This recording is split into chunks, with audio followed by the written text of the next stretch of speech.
grande figure scientifique africaine et même mondiale, il a fait, oui, partie de ceux qui croient en l'avenir de l'Afrique, surtout en l'avenir de l'Afrique par l'intégration des TIC dans l'enseignement.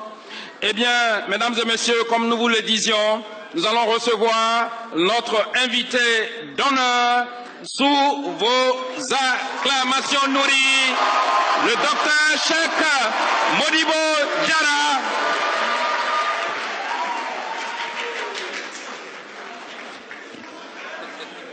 Merci beaucoup. Merci. Merci beaucoup, monsieur le maître de cérémonie. Monsieur le ministre Bruno Naranj Koné, représentant son Excellence le Premier ministre de la République de Côte d'Ivoire, Madame la ministre de l'Enseignement supérieur et de la Recherche scientifique, Monsieur le Président de l'Université Félix Houphouët-Boigny, Monsieur le Directeur général de l'Université virtuelle de Côte d'Ivoire, distingués invités, Mesdames et Messieurs, chers élèves, c'est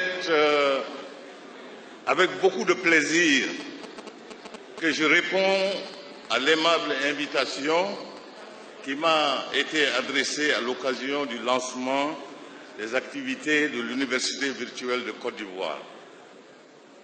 Je ne pouvais pas ne pas être présent parce que tout ce qui concerne le devenir de l'Afrique me passionne et me fascine.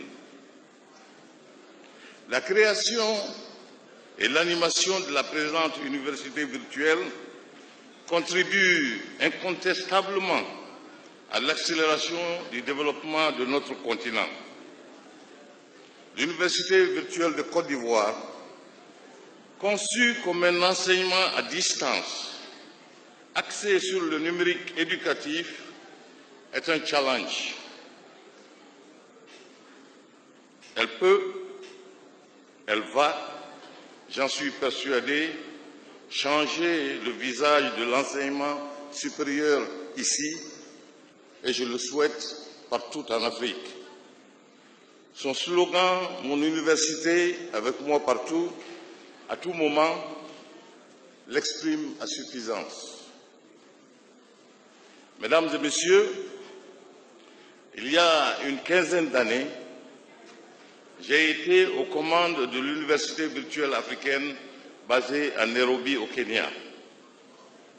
Elle a été mise en place pour compléter le système éducatif de l'Afrique subsaharienne qui, à l'époque, dans le domaine de la formation universitaire, traversait une crise aiguë.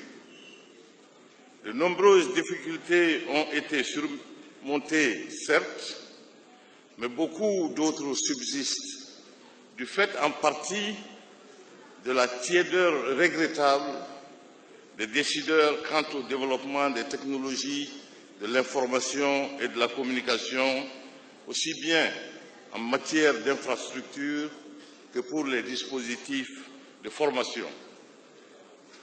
Voilà pourquoi je tiens à saluer ici le président Alassane Ouattara quand il dit « L'Afrique a raté la seconde révolution industrielle, elle n'a pas le droit de rater la troisième. » Fin de citation.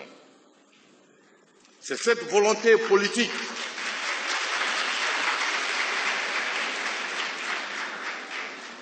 C'est donc cette volonté politique affirmée qui nous vaut en partie l'organisation de la présente rencontre.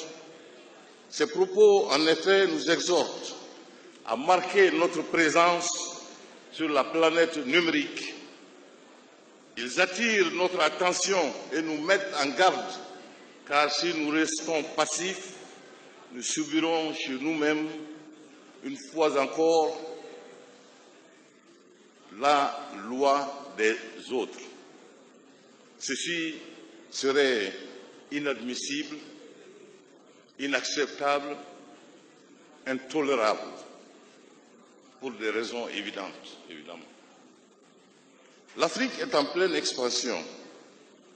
Elle possède les meilleurs atouts, elle offre les meilleures opportunités pour jouer dans la cour des grands de l'innovation et de la révolution numérique. L'Afrique peut être la locomotive de la croissance mondiale. Mesdames et messieurs, c'est ce que ont compris les initiateurs de l'Université virtuelle de Côte d'Ivoire, qui ont mis la jeunesse au centre de la construction de la nouvelle Afrique en prévoyant la mise à disposition d'une bibliothèque numérique ainsi que la mise en place d'un réseau international de partenariat dans le domaine de l'enseignement à distance, favorisant à l'occasion une meilleure scolarisation des filles et une participation pleine et entière des femmes au développement socio-économique et politique de notre continent. Les jeunes Africains d'aujourd'hui, qui ont le même âge qu'Internet, ne développent aucun complexe identitaire. Ils aspirent à vivre et à se comporter comme ceux de leur génération de par le monde. Refusant la pensée unique, ils ne veulent pas n'avoir comme seule référence que l'Occident. Sur les questions africaines, ils n'auront pour référence prioritairement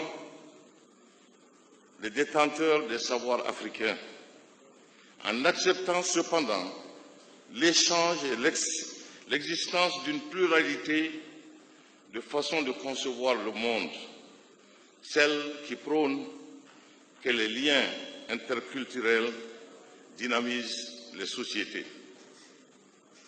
Mesdames, Messieurs, c'est cette prise de conscience de la jeunesse que développe cet enseignement à distance axé sur le numérique éducatif. Nous ne devons pas perdre cette opportunité. Il nous faut agir vite et agir bien pour que l'Afrique, terre d'avenir, entre guillemets, ne demeure pas un slogan creux, un mythe de plus dont le destin sera de finir au cimetière des mythes comme les autres, panégrisme, panafricanisme, African personality, négritude et j'en passe. Je voudrais et je souhaite vivement que partout à travers le continent surgissent des universités virtuelles sur le modèle de l'Université virtuelle de Côte d'Ivoire pour que le XXIe siècle soit véritablement le siècle de l'Afrique. Je vous remercie.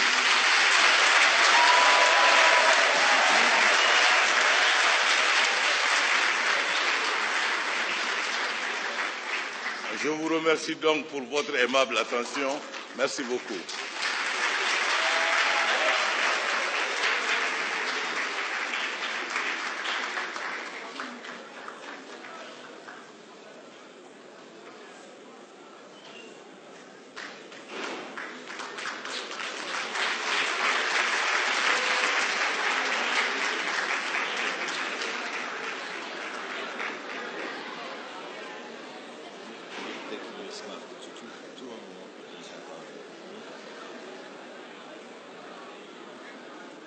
Il faut écrire ça ici. Il faut écrire, tu m'envoies. Pardon. Non, non.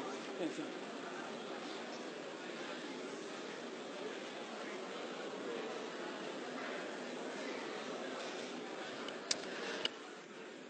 Chers amis, je ne vous ferai pas prier de saluer encore Son Excellence Dr Cheikh Modibo Diarra, notre invité d'honneur au lancement